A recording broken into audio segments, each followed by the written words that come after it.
bringing you the latest in tax credit news, insight, and analysis.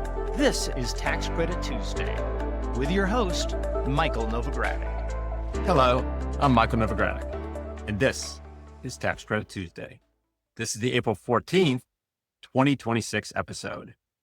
Let me wish everyone an early, happy April 15th tax day. Now, as our audience can see, my guest this week is Peter Lawrence. Peter is Novogradac's Chief Public Policy Officer. He's based in Washington, D.C.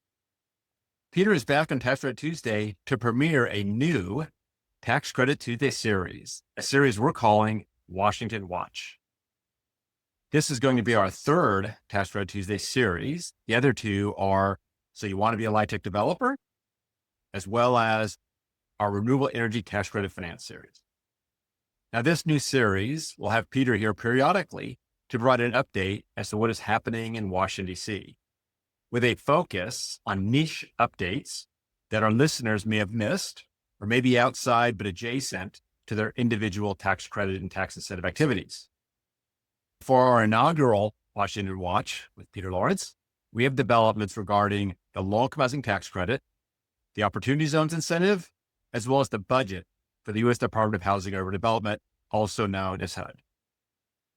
But before we get to Peter, I did want to encourage our listeners to check out a feature of our website that we quietly launched at the beginning of 2026. And this is our tax credit news page at www.novocode.com/news. Let me go ahead and share my screen here. This here is our general news page, and this covers all the various tax incentives that we cover and the most recent articles that we've written about on our website, as well as in the Novogradac Journal of Tax Credits. So we have a general news page. I'd encourage everyone to bookmark that.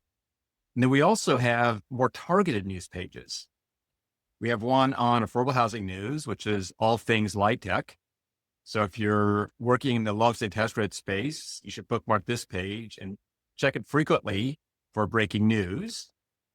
Similarly, we have one for renewable energy. Once again, bookmark the page if you work in the renewable energy space. And yes, we have one for opportunity zones. And you'll see there, some of these are topics Peter's going to be covering in a few moments. We have one on new markets tax credits as well, so please check out that page. One on HUD as well, and also historic tax credit news, particularly if you're working throughout the country and you want the latest on various developments at the state level for state historic credits. This is a great place to go. And then we also have a CRA news section, which does provide links to the various CRA evaluation as they are made public, as well as other developments within Community Redevelopment Act space. So anyways, I'd encourage you to check out those pages. It was inspired by Google News and other websites that are very focused on links that you can click to get more news. And we wanted to make everything that we publish at Novogradac more available to our clients and future clients. It was also something that was useful for me personally to keep up to speed on everything that we're doing here at Novogradac. And you'll see lots of bylines in there from Peter Lawrence. So enough of me. Let's get over to Peter. If you're ready, let's get started. Peter, welcome back to Tax Credit Tuesday. Thanks, Mike. Always appreciate getting on. And this is your 26th appearance on Tax Credit Tuesday. And I think that number is going to be climbing fast with this new Washington Watch series. When you were here last, yes. When you were here last month, we discussed the evolving landscape of affordable housing, including 3 recent executive orders from President Trump to encourage the development of housing, affordable housing included, but it was all things housing. And I will include a link to that episode in today's show notes. That said, for members of our audience who missed that episode or otherwise haven't seen you in an episode more recently, please describe some of the services you provide to Novogradac clients. Sure thing, Mike. First of all, I'm always, and our team is always available for public policy related engagements. So if you have a particular issue with a challenge, there's some obstacle you see in a statute with one of the various practice areas we're working in affordable housing, community development, historic preservation, renewable energy, or something with respect to various regulations, we'd be more than happy to work on that with you to try and see if we can get that policy changed. If you want to try to just design a new policy to solve a challenge out there in the marketplace, we are here as well to help you design a proposal and perhaps even advance it in the Congress or administration. So please feel free to reach out on that. I should also feel duty bound, of course, to note the various working groups that exist, which are an easy way for folks to stay engaged on what is happening in the various particular practice areas and on policy areas. And whenever there is a public comment opportunity, as there are for a few things that are out there right now, the working groups are a great way because they represent sort of consensus views amongst a variety of sectors, whether you're from in the affordable housing realm, whether you're a developer, for-profit, nonprofit, a syndicator, investor, a lender, a state agency, or just a professional that's working in this space. We can help find the consensus approach and advocate for that with Congress and administration. So low-income housing tax credit working group, the new markets tax credit working group, opportunity zone working group, renewable, are just four out of the several we have that are working on various issues, and encourage you to reach out to join those. Great. Thank you for that, Peter. Thanks for all the work that you do on those working groups, and starting off virtually everyone with a Washington update, which is always a very valuable part of the calls, along with the other topics that we cover during those calls. So let's jump right in. The first topic I wanted you to share some of your thoughts on has to do with the recent release of population figures by the Internal Revenue Service. And the population figures are used for purposes of determining the amount of long-living tax credits and productivity bonds various agencies have to allocate. Now, the population figures themselves, in the aggregate, the population of the U.S. only increased by 0.5%. Even though the population only went up 0.5%, the actual amount of bonds and credits went up much more than that. So please explain your take on the impact of the recent release of population figures by the IRS. Yeah, they had a tremendous impact on the 9% allocations for the low-income housing tax credit. And of course, for those who are regulars here at Tax Credit Tuesday, you will know that last year, Congress did enact an historic permanent 12% increase in 9% low-income housing tax credit authority. And that is what's driving this recent development. We didn't know how that 12% increase translated to all states until NRS put out its notice with all the various populations of the states. So we knew for sure exactly what the base was of that 12% increase, and we knew more precisely what each state was getting on that. It is an annual exercise IRS does every March or April. This year in particular was welcome news, given the tremendous need for 9% allocations out there.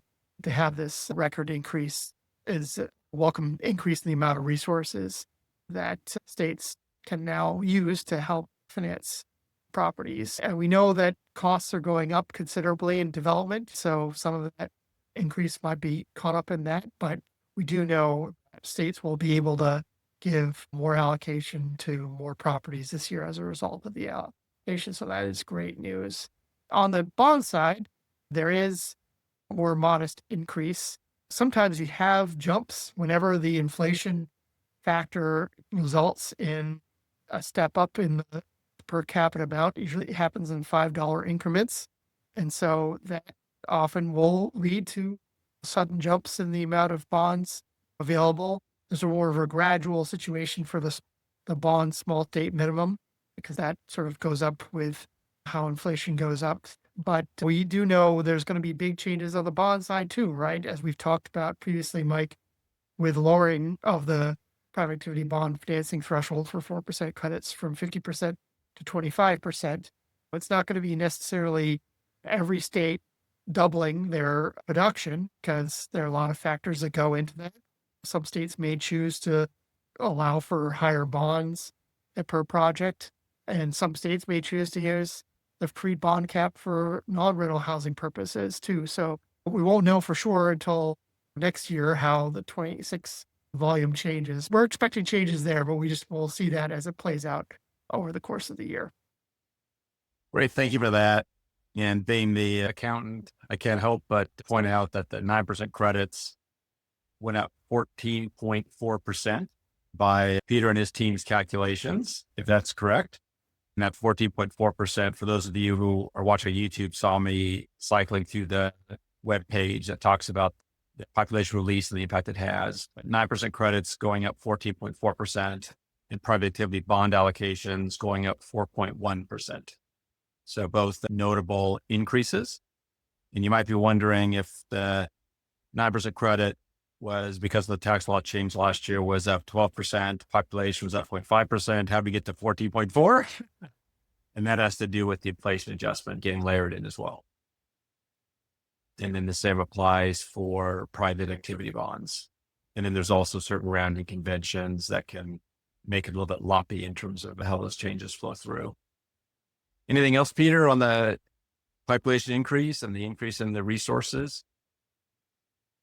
No, I think we're, of course, going to be keeping an eye out for this fall when the IRS puts out its due. We saw this month inflation jump up given the Iran war and its effect. And so we'll be seeing how that plays out through the course of the year and how that might affect the annual inflation adjustment the fall. And so we'll know what our resources look like for next year. But we won't get the similar huge, big percentage jump that we got this year. We will not. So let's turn to another housing resource topic.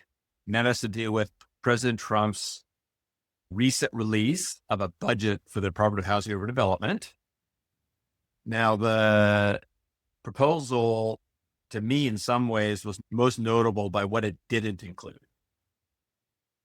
So, Peter, what did the budget not include that many in the housing space, most in the housing space, nearly all in the housing space, we're very happy not to see being proposed? Yeah, I think it was a bit of a surprise. I think we're all expecting a reprise of what was in the fiscal year 2026 proposal. So the fact it wasn't was notable, but what we're both referring to is the proposal from last year to consolidate 5 of the biggest HUD rental assistance program into one state administered block grant and subject that consolidated program to a fairly significant funding cut. That did not happen.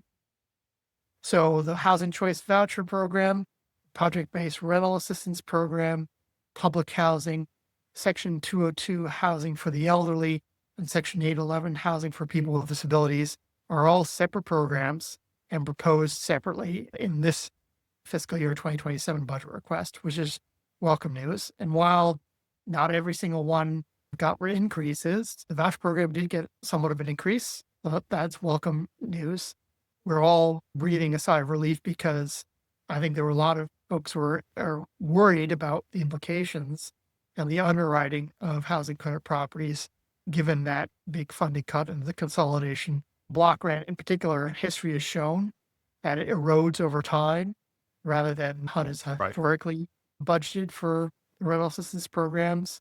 So the fact that that was not reproposed is a relief. And we didn't anticipate Congress to consider it, but the fact that they don't even have to consider it because the administration's not proposing it is a welcome development.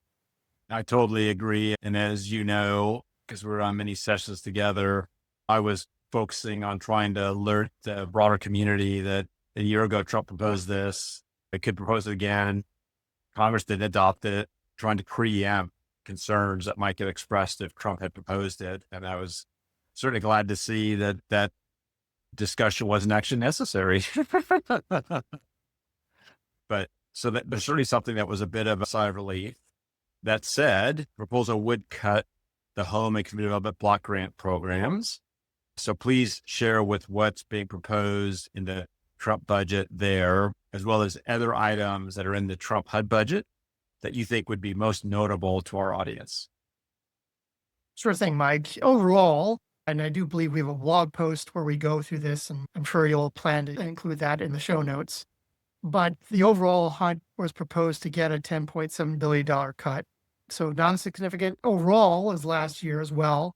The overall cut is less, but it's just for sure it's a cut given how housing costs are always increasing. And that typically means the need to renew programs at HUD will also continue to need more funding.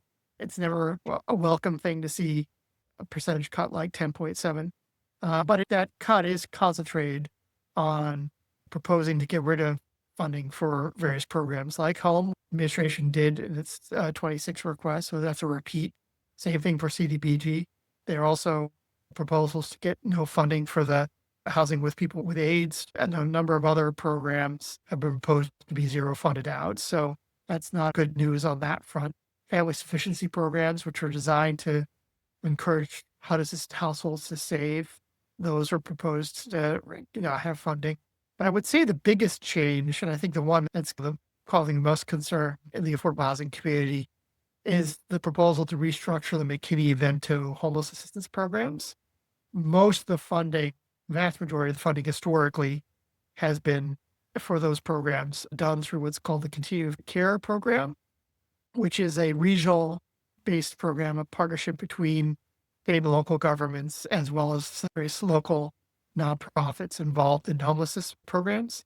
The administration has proposed getting rid of the continuum care and restructuring the Emergency Solutions Grant, which is a much smaller formula grant program that's part of the overall McKinney-Vento set of programs. And I think that one is what's given a lot of folks some concern. There was prompted concerns when the administration put out its notice of funding opportunity for the McKinney-Vento programs last year. A lot of the funding for that has been used to renew rental assistance for existing housing, providing that. Some of that is housing credit financed, including permanent supportive housing. And that, I think, is what many people are concerned about. At least for this year, as part of the fiscal year 2026, there was a truce, I could say, negotiated by Congress on this front. But I know there's going to continue to be a lot of discussions going forward on what is the future of McKinney-Vento homeless assistance. How should the federal government provide that funding? I know people are not appreciative of what the administration is proposing as potentially being disruptive. I don't think it's likely, given what Congress did fiscal 2026, that they'll entertain this proposal for 2027, but we'll have to see how the debate turns out. Great. Thank you for that overview. And as we say, the administration proposes and Congress disposes. So we'll wait and see how Congress reacts to it. But would you agree that you would definitely look more at what Congress did last year as opposed to what the president proposed in terms of what likely would be enacted? I do indeed, because it's the same Congress. Exactly. So I think the players are largely the same. And they heard an earful over the fiscal 2026 request. So I would imagine this would go away in a similar fashion. And I think we'll more likely see something similar to what the final 2026 HUD spending bill provided rather than what was in the request. Great. Thank you for that, Peter. Now let's turn to our third item, and that has to do with opportunity zones. On April 6th, the Internal Revenue Service published guidance that chief executive officers of various states and possessions can use for purpose of nominating census tracts for the next round of opportunity zones, which we often refer to here on this podcast as OZ 2.0.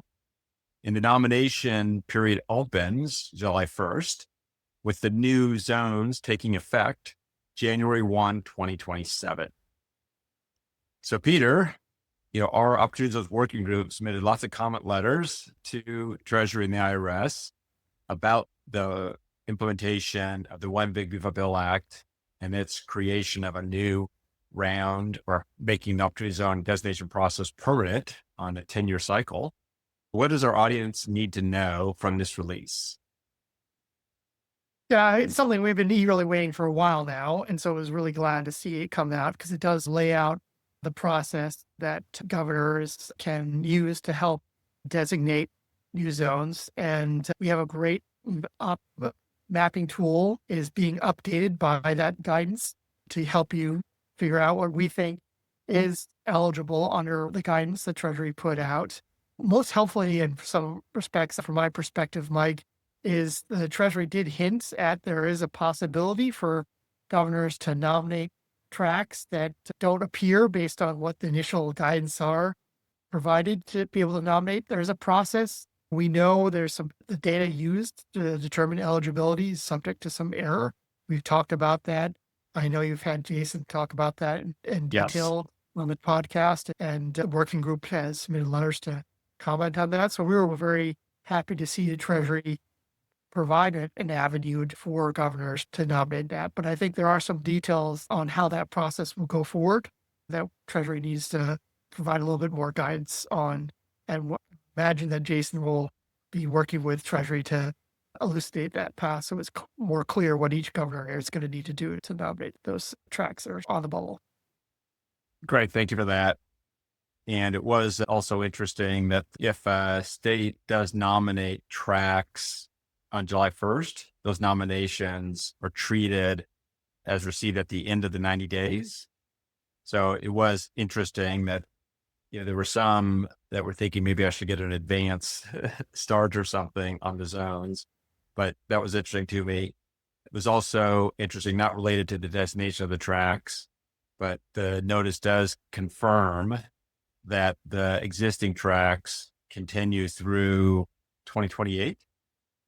And there was some concern among some that the existing tracks, weren't investable after 2026, and you wouldn't be eligible for the OZ 2.0 benefits in terms of the 5-year roll deferral and the like.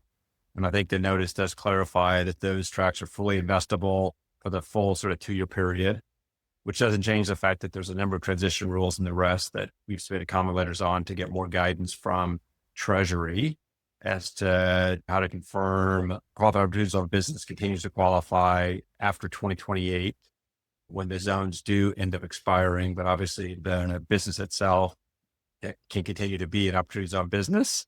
Just question what those parameters are over the following sort of 10 years.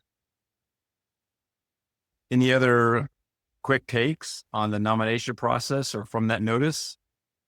Yeah, and I think I just want to point out that we felt pretty confident there should be this clear overlap period. There are already existing precedents with new markets. You have 2 sets of eligible tracks that new markets have always had during transition periods. And so we felt it was entirely correct, but it's good to see the confirmation from Treasury that that is the case. We also did get a little bit more clarity on the future of Puerto Rico, given that sort of special case where in early 2018, Congress did allow Puerto Rico to nominate 100% of their low-income tracts as opportunity zones as a means of helping with the recovery from hurricanes Irma and Maria. And so we do now have more clarity on what the situation for those zones are in Puerto Rico going forward. And so I think folks can plan accordingly. Correct. No, the fact that Congress did deem all the low-income communities in Puerto Rico as opportunity zones did put Puerto Rico in a unique place, but it definitely wasn't as investable as I think Congress would have hoped for a variety of other reasons, which we won't go into here. Maybe we'll have Jason back at some point in the future to talk about the challenges of investing in opportunity zones in Puerto Rico. Yep. But it did get outsized attention.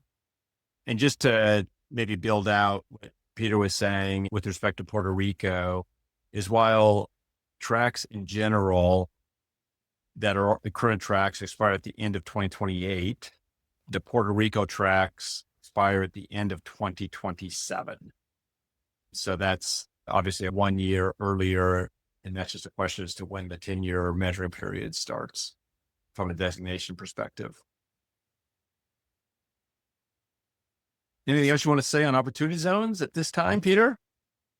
No, I know that Jason is rapidly working on our current comment letter talking about various policies. I know if there's tremendous interest out there on how to change regulations to make it easier to use opportunity zones with operating businesses and affordable housing, both rental and occupied for sale housing. That's something that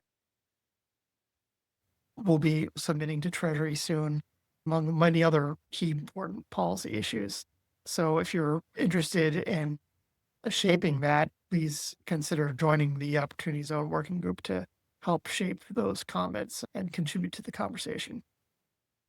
And I will include links to the letters that we submitted over the last 12 months or so initially after the BBA was enacted. We submitted a letter about where immediate guidance was needed. So we started with what immediate guidance do we need? And then our second letter had to do with the nomination process. And in part, we addressed the question of zones that are very close to being technically eligible under the census data, but have large margins of error. And as you pointed out, the Treasury is open to governors submitting information that demonstrates a tract is eligible, even though the ECS data might say it's technically not eligible. And if anyone in our audience is interested in assessing that for a given tract, please reach out to us here at Novogradac. Jason Watson would be the lead there, but you can also just send an email to contact@novoco.com or send an email to me, michael.novogradac@novoco.com, and we'll get back to you on that niche topic. But we talked about our second letter was on the implementation or the nomination process. And the third letter is going to be more general policy. We do think that it's a good time now to revisiting the regs. And there are a number of areas that could use some fine tuning to enable the opportunity zone incentive to work better with a variety of investment types, not the least of which is operating businesses, as well as affordable housing, as Peter mentioned. Initially, the whole standing up of the opportunity zone regulations was a Herculean effort, cuts across all aspects of the tax code, from international to estate and trust to consolidated returns. I could go on. And to get those regs stood up within a couple of years was an amazing accomplishment by the IRS. So now I feel like we can go back and fix some of the rougher edges of the regs. Like now the IRS should have a little bit more availability to address some of those other points. So that's one of the reasons why this follow-up letter is going to be so important, to try to help guide Treasury in terms of what areas we think clarifying guidance is most needed. With that, thank you, Peter, for sharing your thoughts and pointing out this new process for nominating opportunity zones. And maybe I should put one last comment on opportunity zones, which is if you're listening to this or watching this and you don't plan on forming a qualified opportunity fund or investing in one, you should be looking at the various zones in which you operate. And if any of those are eligible to be designated, you should think about the benefits of having that zone designated. Not only does it allow a qualified opportunity fund to invest in a business in that community, there are going to be a number of other federal and state resources that are targeted to opportunity zones. So there's definitely going to be a number of ancillary benefits to being targeted and being selected as an opportunity zone. So you should be reviewing that and identifying whether or not you see a potential benefit there. And I will note the designations are good for 10 years. So you have to be thinking about over the next 10 years, might there be reasons to want that area where you're working to be an opportunity zone? And certainly there's not much downside to being an opportunity zone. If you want to talk about that more also, please reach out to Peter or me or Jason Watkins. Yeah, I just want to emphasize that point, Mike, because I think people maybe have not caught up necessarily. You may be hearing about opportunity zones on the sidelines, not know. It really is crucial to reach out as best you can through whatever groups that you currently work with to reach out to your governor, because once that is designated, it doesn't change for 10 years. It's not like there's going to be an appeal process next year to say, whoops, we made a mistake here. Right. Should have nominated this track. It's too late to weigh in then.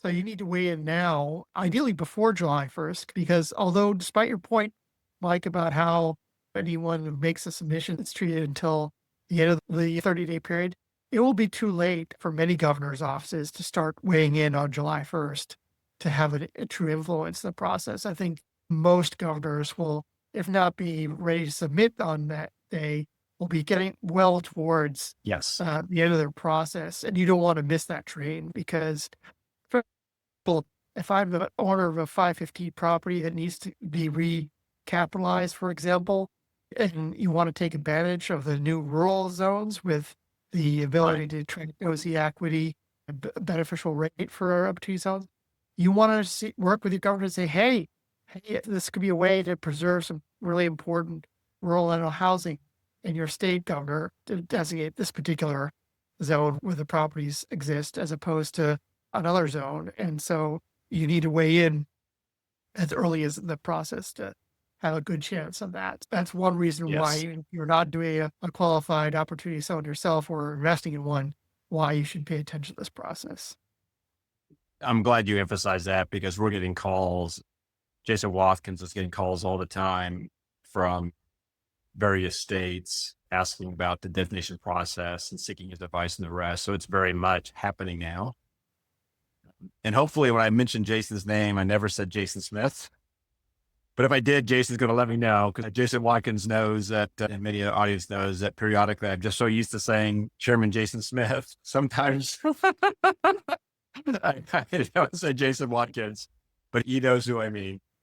With that, Peter, let me bring this topic of opportunity zones to a close. I'll give you an opportunity to share anything else that you'd like to share with our audience before I bring this week's podcast to a close. No, just another plug again for the working groups. It's a really easy way for you to join in the conversation, monthly meetings and updates in between those monthly meetings. Make sure you're learning about all these developments. You'll hear from me first, right? As you mentioned, Mike, I often lead off these calls with the latest news from DC affecting the various working group areas. If you're interested, please feel free to reach out to us and we'll give you the information about how to join. And then Peter and I will both be at our Loves Test Conference coming up the first week of May in San Diego. So if you are going to join, please take a moment to come up to us after one of the sessions and introduce yourself. We love meeting members of the audience out there. And then we'll also be at the Renewable Energy Conference in San Diego as well. So I encourage you to sign up for one or both of those events, depending upon how you participate in the tax incentive community. So thank you for being on the podcast, Peter. Please do stick around for our off mic section. But before we get to that, as I do every week, I encourage our audience to subscribe to Tax Credit Tuesday on whichever platform you get your podcasts. I also, as I mentioned at the beginning, please take a moment to bookmark our tax incentive news page. We have our general page as well as the pages in each practice area. So if you're working in one or more of those areas, please bookmark those pages and check periodically to make sure that you're staying current on recent developments. And if you have any questions or topics you would like to hear us discuss in an upcoming episode, please email those suggestions to contact@novoco.com. So now let's turn to our off mic section where we have an opportunity for our guests to give a shout out to others working in the tax credit and tax incentive community. With that, Peter, who would you like to give a shout out to? So, Mike, before I name the actual person, let me give a quick little background on the issue because I know some of you really are focused on this issue and want to explain it before I give the shout out. So this is really a bonus. Yeah, the bonus topic of the podcast here, Washington Update. So many of you have been encountering the issue of the Build America, Buy America, which just a quick history here, how it came about. In 2021, there was the Infrastructure Investment Jobs Act that included new resources for infrastructure, which generally we thought was a great thing. But there was also, as part of that, a requirement to, if you build America, you need to buy America, i.e. those large infrastructure projects, since they're got heavy federal financing, they need to prioritize getting American manufactured and sourced materials for that, which I think makes sense for those large infrastructure transactions, which sourcing those are more straightforward. It was also unfortunately applied to affordable housing, which is a lot less straightforward in many respects. You don't necessarily have the same level of control over an infrastructure project that you do on rental housing property. And so it's been much more challenging to implement that requirement for affordable housing. It's also increasing the cost considerably, sometimes to the extent that costs you more than the resources you're getting from a HUD program to take advantage of that, which I think undermines the whole purpose of these HUD programs, which is designed to help finance affordable rental housing or other types of housing. While there exists this waiver process, it's cumbersome, and we're trying to urge Congress and the administration to take changes to make it more streamlined to apply this requirement and reduce costs in an environment where we see there's such attention in the administration and Congress on housing. This is one key way. And the person I want to shout out is for taking a leadership position on addressing this issue is Jennifer Schwartz from the National Council of State Housing Agencies. She recently organized a sign-on letter from the industry pushing for some important changes on Build America, Buy America. And so I would like to use my shout out for this episode to recognize her efforts in this area.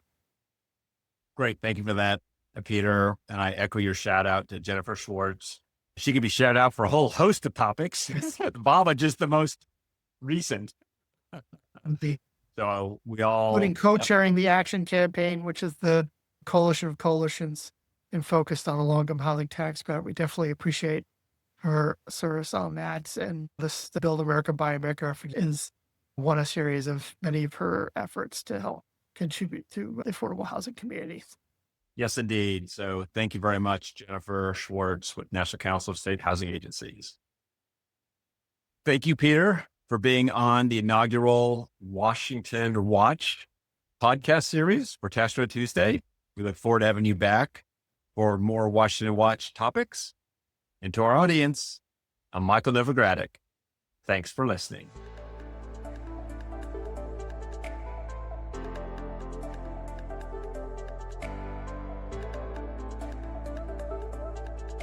This weekly podcast has been brought to you by Novogradac.